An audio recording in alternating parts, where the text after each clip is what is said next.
Musailamah al-Kadzab min Musailamah Rasulillah min Musailamah Rasulillah nyana ngomong kos kitu sorangan min Musailamah Rasulillah ila Muhammadin Rasulillah jadi nyana ngaku ka Kangjeng Nabi pernah iman ieu ka Kangjeng Nabi ngan kuarina lantaran boga kamonesan sebab Musailamah al-Kadzab teh lamun nyekel pasir tak dicekel dibuka jadi emas nyekel daun cekel ku nyana tak jadi duit.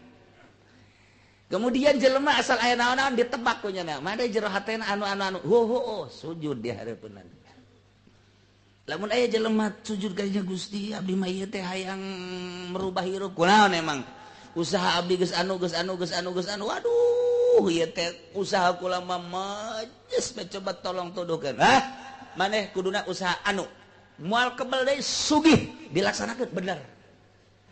Aya nu muriang dibawa ka dinya teh ieu kunaon ieu geus muriang 3 tahun cenah ngajoprak bae ki dinya ngising dinya kadia kan diusap ditiup cageun deuk kumaha teu percayana atuh nu batak jelema percaya ke ka Musailamah teh bogaan kamonesan aya jelema kos urang mah atuh ngaku nabi boro-boro ngaku nabi ngaku kiai ge anu menurut ditanya rukun wudu ke heula ditanya rukun salat ke heula ditanya ngridit halal atuh lain kiai tah mah kuyai tah atuh boro-boro ngaku nabi ngaku kiai ge can aya nu percaya ngomong ngaku wali ieu mah ngaku nabi nu mantak dipercaya Musailamah al-Kadzab sorang dukun nya teh boga kaistimewaan sihir mantak jelema reut kabeh percaya Musailamah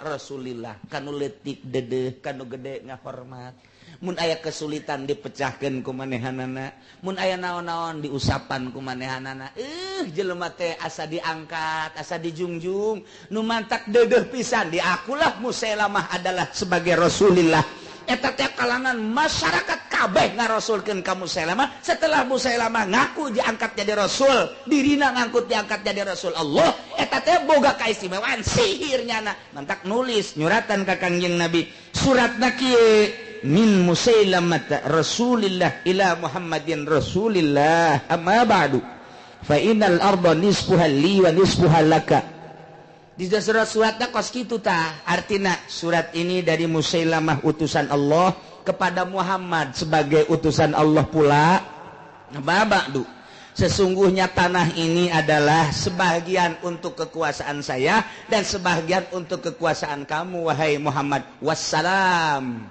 Musailamah Rasulillah coba eta surat murikak bulu orang ngadenge surat kos gitu tapi dijawab ku Kangjeng Nabi fajabahur rasul surat fakataba ilahi Rasulullah min Muhammadin Rasulillah Kangjeng Nabi langsung tulis min Muhammadin Rasulillah ila Musailamah al-Kadzab amma ba'du fa innal arda lillahi yurisuha may yasha'u min ibadihi wal 'aqibatu lil muttaqin surat ti Kangjeng Nabi leuwih indah dari Muhammad utusan Allah yang asli kepada Musailamah yang pembohong kelas kakap bahkan akina kakap ieu mah amma ba'du fa innal arda lillah sesungguhnya bumi ini adalah bukan milik siapa-siapa hanya milik Allah semata-mata yurithuha may yasha Allah telah mewariskan bumi kepada orang yang dikehendaki oleh beliau oleh Allah min ibadihi dari hamba-hamba Allah wal akibatu lil muttaqin akibat yang bagus untuk orang-orang yang takwa yang takut kepada Allah Subhanahu wa taala wassalam min Muhammadin Rasulillah eta surat ciri surat menyurat pohara luar biasa orang lain kan surat orang lain berlayang tak bersayap berjalan tak berkaki jurig tak majakos gitu mah datanglah sepucuk surat ini ke pangkuan Musarwiti di keheningan malam yang sunyi ku dengar suara cecak yang aing balik di kangora ya wassalam Dedi Pasar Kemis make tanda panah slot dibaca itu orang menyuratan tak kos gitu balik tuh batur surat teh lain lalagaan luar biasa baca ku Kang nah dua teh jelema nu ngaku nabi dukun nomor katilu nu ngaku nabi adalah Banu Asad ieu adalah kaum Talhah bin Khuwailid tanabba'a Banu Asad seorang manusia dari golongan Banu Asad ngaku nabi sarua bae nu mantak ku Kangjeng Rasul dikiriman Khalid bin Walid Khalid perangan eta jelema bunuh bila perlu lain bila perlu bunuh cek Kangjeng Nabi. Segera Khalid bin Walid, seorang sahabat anu gagah perkasa, naik kuda dar berangkat ka ditu bersama-sama dengan penggawa-penggawana langsung perang merangan kaum Asad. Hazama ba'dal qital, kemudian langsung dibunuh. Nyana Masya Allah. Cek sakawal mah lari. Setelah lari sampai ke Sam, di Sam benang ku Ki Khalid, saenggeus benangnya menta ampun, saenggeus menta ampun kulah mentah dihampura, bejakeun ka Kangjeng Rasulullah, kula mendesakan-desakan ti masyarakat kula bahwa kula teh titah jadi Rasulullah. Nu mata kitu kunaon? Lantaran kula boga ilmu sihir. Detik ieu, menit ieu, saah ieu sihir kula deuk dipiceur, tetep kula ndek iman ka Allah jeung ka Rasulullah. Salam kula ka Kangjeng Rasul, bejakeun kitu, amankeun kula ti harita nyana Islam nu luar biasa. Asuk Islam deui, kemudian Islam bagus dan mimpin Islam anu luar biasa. Tilu di zaman Kangjeng Nabi nu ngaku nabi teh tek bae zaman urang tahun 2010 musodek. Masyaallah Gusti Allah doaku. Di Bandung Yasmin. Isin ngadengen naga Yasmin jadi nabi. Yasmin teh Yasin teh turun ayat teh ka kula teh tadina mendek Yasmin.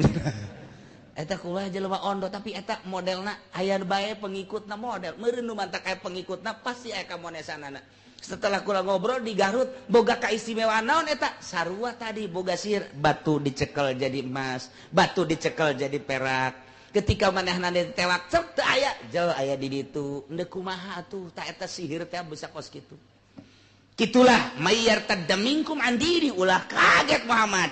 Di zaman anjeun tilu manusia ngaku nabi. Etalah sejarah anu luar biasa dibaca ku orang Amerika, dibaca ku orang Inggris, dibaca ku orang Belanda, dibaca ku orang Amerika, Eropa, Australia dan lain sebagainya.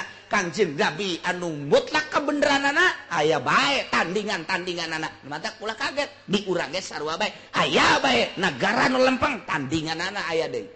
Aya deui manusia organisasi, aya deui organisasi tandinganana. Aya deui anu hebat, aya deui nu tandingan selalu kitu bae. Salila dunia aya keneh encan kiamat selalu kitu bae. Contohna aya hiji santri lugu ngaji bisa di pondokna lila lempeng niatna balik ka imah kawin nyeun bae pondok teu loba codekah janyana mangan saukur ti imah ka pondok ka masjid ti imah ka pondok ka masjid bari ngaji jeung santri col bae aya nu hasud mulai ulah kaget emang ditandingan ku Gusti Allah jang naon eta jang neuleuh kuat apa henteu sih kuat apa henteu sih berbagai macam tandinganana di levelna masing-masing di sekupna masing-masing. Mata ulah kaget Kangjeng Nabi bae aya nu nandingi, para wali bae ge aya nu nandingi, para ulama salafus shalihin aya komo zaman mujtahid batama urusan zahir nu nandingan loba jasa, komo zaman kuari zaman acak-acakan. Zaman teu jelas mana sih nu bener, mana nu teu bener kabeh ngaku bener. Zaman teu jelas tapi tetep bae Allah mere nurani, di jero nurani moal bisa dibohongan. Cak hate sorangan kene mun aya kiai ceramah saudara-saudara bahwa minuman itu adalah halal caknya. Kiai-kiai yang mengharamkan minuman itu keliru. Yang jelas adalah bir itu haram. Nu ngadengekeun nu tukang mabok goblok teh budak. Goblok. Bir cenah caknya halal. Haram bego padahal nya ge osok. Padahal nya ge osok. Nu osok bae nurani nama tetep bae. Nurani nama ngaharamkeun. Saudara-saudara, kiai mengatakan bahwa zina itu haram, keliru itu kiai. Yang jelas zina itu karena enak nggak apa-apa. Kan gitu. Pokoknya yang penting sama-sama suka. Kita suka, dia suka, nggak ada masalah itu yang begitu mah. Ya, lihat di sana, di mana? Di Uni Soviet. Sama suka, sama rata, sama senang, nggak apa-apa. Itulah agama yang bener. Kalau ada larangan-larangan begini, nah ini namanya nggak adil. Ayat anu ceramah gitu. Kadang kudu osok zina kiai bloon eta kiai bloon ana osok zina ke ngabloonkeun kos kuari we aya kiai anu ngahalalkeun krit dibloonkeun padahal nyanana ge mobilna dua nang ngridit kabeh atuh geus kitu bae nurani mah teu bisa dibohongan nurani teu bisa dibohongan ketika aya jelema keheul ka kiai hate leutikna mah henteu nu sabenerna asal bisa bae kiaina kajeun aing mah dipake ka keheul ge setahun 2 tahun ka 3 tahunna entah hampura. nurani mah teu bisa dibobodo. Nah gitulah. Nah di zaman Kangjeng Nabi, aya 3 nu nyata ngaku nabi. Setelah Kangjeng Nabi pupus dipundut ku Gusti Allah 7 manusia deui. Ieu adalah di zaman Sayyidina Abu Bakar Siddiq radhiyallahu anhu. Hiji Fazarah kaum Uyainah, 2 Gotofan kaum Qurrah bin Salamah nu murtad, 3 Banu Sulaim kaum Fajaah bin Abdul Yalil, 4 Banu Yarbu, 5 Banu Tamim, 6 kandah 7 Banu Bakar bin Wa'il. Ieu adalah murtad pemurtad. Mata geus dijelaskeun ku Kangjeng Nabi. Waktu Kangjeng Nabi aya keneh gaibna di gaib berita gaib geus dijelaskeun ku Kangjeng Nabi. Cak Gusti Allah disampaikan ku malaikat Jibril ka Kangjeng Nabi. Kangjeng Nabi nyampaikeun ka para sahabat. Kuari urang ngadenge teu bareng jeung Kangjeng Nabi ngan urang ngadenge sejarah waktu datang ka Kangjeng Nabi Muhammad sallallahu alaihi wasallam. Cek Kangjeng Nabi, ya ayyuhalladzina amanu, wahai jelema nu ariman, may yartadda minkum sahajalma nu murtad di golongan maneh kabeh andini ti agamana, yakne babalik kuari ka kufur deui, babalik ka Yahudi deui, babalik ka Nasrani deui. Eta teh apa saupayatillahu, Allah bakal ngadatangkeun gaganti eta jelema nu murtad bi qaumi yuhibbuhum wa yuhibbuna, ku golongan kaum anu resepen Gusti Allah ka eta kaum wa yuhibbuna, jeung resepen eta kaum ka Gusti Allah. Pohara pisan ieu. Allah bakal ngadatangkeun serombongan kaum anu Allah cintaeun luar biasa terhadap eta kaum eta ge cintaeun ka Gusti Allah Subhanahu wa ta'ala. Waktu Kangjeng Nabi nyaritakeun yuhibbuhum wa yuhibbuna, Kangjeng Nabi isyarah hum qaum hadza, bari ditunjuk aya jelemana hum qaum hadza, bari kitu Kangjeng Nabi. Kaum eta teh kaum hadza, kaum eta teh pas lempeng nunjuk ka Abi Musa al-Asy'ari. Ke kaum eta tah Abu Musa al-Asy'ari. Ternyata bener Abu Musa al-Asy'ari iyalah kaum anu luar biasa cintaeun ka Gusti Allah, nu Gusti Allah ge cintaeun ka rombongan-rombongan ka kaum-kaum nu dipimpin ku Abu kitu Abi Musa al-Asy'ari. Itulah nu dicaritakeun ku Imam Hakim dina kitab Sahih. Setelah diteliti kaumin yuhibbuhum wa yuhibbuna, teliti ku para sahabat, ternyata anu cintaeun jasa ka Gusti Allah, Allah cintaeun jasa mah hiji Sayyidina Abu Bakar, nomor kedua Sayyidina Utsman, nomor katilu Sayyidina Umar, kedua Sayyidina Umar, katilu Sayyidina Utsman, kaopat Sayyidina Ali.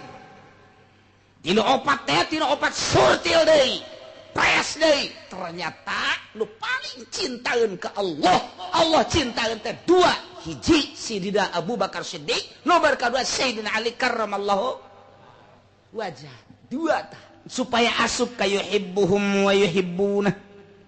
Di antara 2 teh keunggulan ternyata nu menang adalah Sayyidina Abu Bakar Siddiq hiji. Nomor kedua azillatin 'alal mu'minin, kaum-kaum eta teh sangat ramah, sangat dedeh terhadap orang-orang mukmin.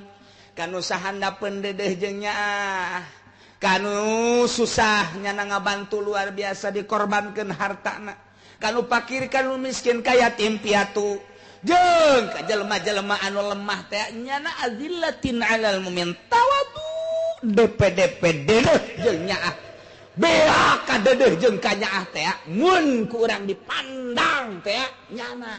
Saha eta? Di antara nu opat nu menang Sayyidina Abu Bakar jeung Sayyidina Ali.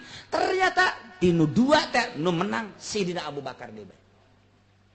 Sayyidina Abu Bakar deui bae. Lantaran Sayyidina Abu Bakar mah lamun aya nu ceri ka mana aya naon? Aya aya deui anu menta bodak. aya deui anu minta bantuan tah aya deui terus teu pernah diengkekeun deui teu pernah diengkekeun aya jelema datang deui ka dinya minta dibere isuk datang deui dibere deui isuk datang sugan ngomong sia datang deui datang teu pernah dibere bae ayo bae terusin Abu Bakar tapi eta henteu caep-caep hartana makin dibikeun makin loba urang mah pan ieu sieun tah sieun eta nu ngahalangan ka urang lamun urang eueuh ka sieun mah moal kulantaran sieun eta lah jadi kenyataan dibikeunan ku urang sieun pakit jadi pakit ja konsepna ge ulah sieun dibikeunan hayu bae pokona mah amun urang teu sieun percaya kana kasugihan Gusti Allah mal beak-beak sarua bae buktina si Abu Bakar azillatin 'alal mu'minin nomor katilu a'izzatin 'alal kafirin kelas terhadap orang-orang kafir teu meunang ngadenge salenting bawa di angin asal aya kafir gerak Sayyidina Abu Bakar mah geus kieu bae kekerot geus kekerot bae Sayyidina Abu Bakar mah mun aya Yahudi aya Nasrani sini gerak ngahancurkeun Islam geus kieu bae aya aing keneh urang ge jual aya asal ngadenge pabrik bae asal aya nu koprok bae siet beres main mah siet teh geus gigiling we tah Sayyidina Abu Bakar mah gigiling sote deuk nanjeurkeun agama Allah kekerot asyiddah kekerot aizzatin 'alal kafirin gagah menghadapi orang-orang kafir teu aya sieun sabakatul hibar acan eueuh bae pokona mah paeh teh jadi lalap ku Sayyidina Abu Bakar mah eueuh bae sugan sieun saleutik gede nyana luhung nyana hebat nyana eueuh gimbir saeutik ketika acan aizzatin 'alal kafirin Sayyidina Abu Bakar dua Sayyidina Ali ge kitu ngan begitu dibandingkeun jeung Sayyidina Abu Bakar masih eleh ku Sayyidina Abu Bakar Siddiq Sayyidina Ali ge kitu sarua bae teu meunang ngadenge kafir itu tangan dibandingkeun jeung Sayyidina Abu Bakar masih keneh derajat luhuran Sayyidina Abu Bakar Siddiq tilu opat yujahiduna fi sabilillah selalu munan kitu ngaranna jihad fisabilillah ngaluhurkeun agama Allah kabeh ge perang ngan dibandingkeun keistimewaan berjuang na teh dua nu paling hebat Sayyidina Abu Bakar Siddiq jeung Sayyidina Ali dibandingkeun nu dua nu menang Sayyidina Abu Bakar deui bae yujahiduna fisabilillah dikorbankeun sagala rupa bae jang Islam Sayyidina Abu Bakar mah harta dikorbankan jang Islam pikiran jang Islam tenaga jang Islam sekalipun nyawa jang Islam pengorbanan Sayyidina Abu Bakar mah zahiron wa batinan naon bae dikorbankan jang harta urang kuari geus datang ka mana urang geus datang ka mana pengorbanan urang ieu jang agama urang teh pengusaha gede di lembur aya nu nyieun musala nyana usahana gede luar biasa miliaran aya nu ngabangun musala ulah gede miliaran ulah leutik jasa leutik eta menta keramik doang keramik deuk iraha berjuang kakarak bangunan doang eta kakarak bangunan doang ai kitu mah ngadenge sinden ti Subang singa deui ulah ka mamanakeun anak buah dikerahkeun ka awas ulah nonel ajan bawalah ka pos ka ditu memeh ku aing teu meunang aya sasagenya wah tuh pokoknya modal lah ngucur danana tah ieu jang sindena tah ieu jang nu mawana ieu jang sia tanasosna tah jang centeng besi kurang bebeja deui ka aing urang mah berjuang dina jalan kitu mah kitu tah atawa berjuang jang kitu nyukseskeun seseorang jang nyukseskeun seseorang sekian miliar siap nu penting nanjeur ai digigireun imahna aya pondok pesantren deuk rubuh aya masjid terbengkalai aya majelis masyaallah geus teu ngahulu ngaler teu ngahulu ngidul jadi perhatian kakarake segi perjuangan dina bangunan kakarake anu henteu katoel awak teh teu katoel ngan seukur harta doang eueuh urang mah encan pernah berjuang datang ka BBA kan can pernah encan pernah aya dongengna kieu aing dijual teh sawah nu itu jangan nyeun nasid aing mah tapi lamun kieu mah jual sawah itu kenapa ya aing can lurah pan loba tah nu kitu mah di Cikupa 2 aya teh Belar Raja hiji Cilongok mah teu tekaliwat